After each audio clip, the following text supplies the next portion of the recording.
We often say that eating and sex are the two most important things for humans, but in reality that's not quite accurate. The most important thing is actually breathing. I can go a week without eating, and I can go a whole day without sex, but I have to breathe every moment. Breathing is very simple. I'm sure everyone knows how to do it to some extent. An average adult breathes about 0 times a day. If you hold your breath for more than 2 minutes, your brain will start to lack oxygen, and brain cells will begin to die off in large numbers. At this point, feeling dizzy is normal. Currently, the Guinness World Record for breath holding is only 24 minutes and 37 seconds, which shows just how important breathing is. Among the body's 9 major systems, the respiratory system is the one that interacts most frequently with the external environment. You might not have had any physical contact with your crush, but you have definitely breathed the same air she has. Theoretically, the flow of air carries the air she has breathed into your lungs. The oxygen or carbon dioxide in it, or even tiny impurities that entered her body, will be absorbed into your own body through your alveoli. The resulting carbonic acid can even help balance your body's pH level and will stay with you for life. How could this not be considered a form of intimate contact?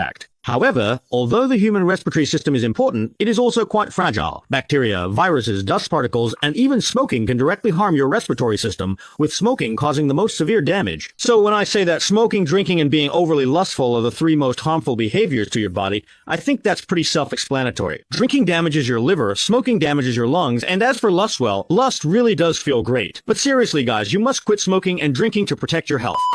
The human respiratory system is made up of the nose, pharynx, larynx, trachea, bronchi, and lungs. When you breathe, air first enters the nasal cavity, where nasal hairs filter out dust from the air. The mucous membranes inside the nasal cavity also secrete mucus, which not only moistens the air, but also traps bacteria, viruses, and irritants so they can be expelled from the body as nasal discharge. When you catch a cold, your nasal cavity produces even more mucus to help clear out bacteria, viruses, and dead cells. That's why you get more nasal mucus when you have a cold. So, if you notice your roommate using a lot of tissues every day, you should really show her some care. She's probably caught a cold. After passing through the nasal cavity, air reaches the pharynx, where the oral and nasal cavities merge into a single passage. Further down, this passage splits into 2 branches, the airway and the esophagus. When we swallow food, the epiglottis folds down to cover the airway, preventing food and water from entering the respiratory tract and causing choking. That's why, at the exact moment we swallow, we can't breathe. If you don't believe it, you can try it yourself. Below that is the larynx. The larynx serves as both the airway and the organ for producing sound. The vocal cords are located here. We usually refer to the pharynx and larynx together as the throat. Under normal circumstances, air passes smoothly from the nasal cavity to the throat. However, if you weigh over 200 pounds, when you fall asleep and your muscles relax, your airway can become narrower, making it harder for air to flow through, which causes snoring. Of course, if Sujan snores, there's no need to worry too much. As people get older, the muscles of the tongue and throat become more relaxed, so it's normal for most people to snore a bit when they sleep.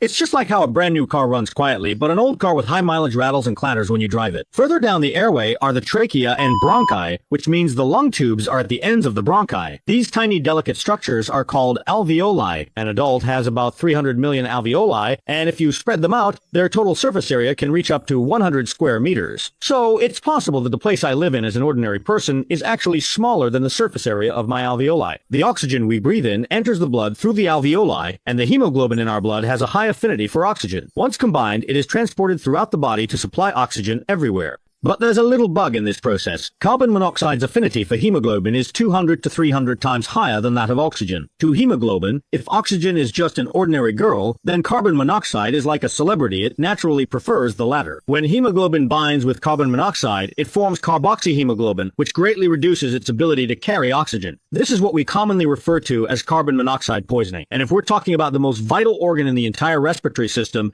it's definitely the lungs. There are many organs in our body that can expand and contract, and the lungs are one of them. They allow air to flow in and out by changing size. Although human lungs seem quite powerful, they pale in comparison to the lungs of birds. Birds typically have 9 air sacs attached to their lungs. When they inhale, part of the air undergoes oxygen exchange in the lungs, while another part enters the air sacs. When they exhale, the air from the sacs flows back into the lungs. So, whether inhaling or exhaling, oxygen exchange is always happening in the lungs. This is known as double respiration in birds. 1 breath, 2 oxygen exchange, 1 experience, double the satisfaction. Extremely efficient. It's like a wine vat engine, you could say. Of course, as we've mentioned in previous videos, evolution isn't about becoming higher, bigger, or stronger. It's just about being good enough to get by. Humans don't need to fly to altitudes where oxygen is scarce, so naturally, we haven't evolved such powerful lungs. In daily life, we often use the phrase heart-wrenching and lung tearing to describe extreme pain, but in reality, that's not accurate. The lungs, like the liver, have no nerves, so they don't actually feel pain. Precisely because of this, problems in these two organs are usually hard to detect. Since the lungs have to process over 10,000 liters of air every day, they're very prone to damage. If you smoke for 2.5 years, tar will end up coating your alveoli. This causes your lung's ability to exchange oxygen to decrease, and the entire lung will go from a pink, firm state to being blackened and loose. So quitting smoking is really necessary. Brothers, promise me make sure your little baboon stays pink and healthy forever, okay?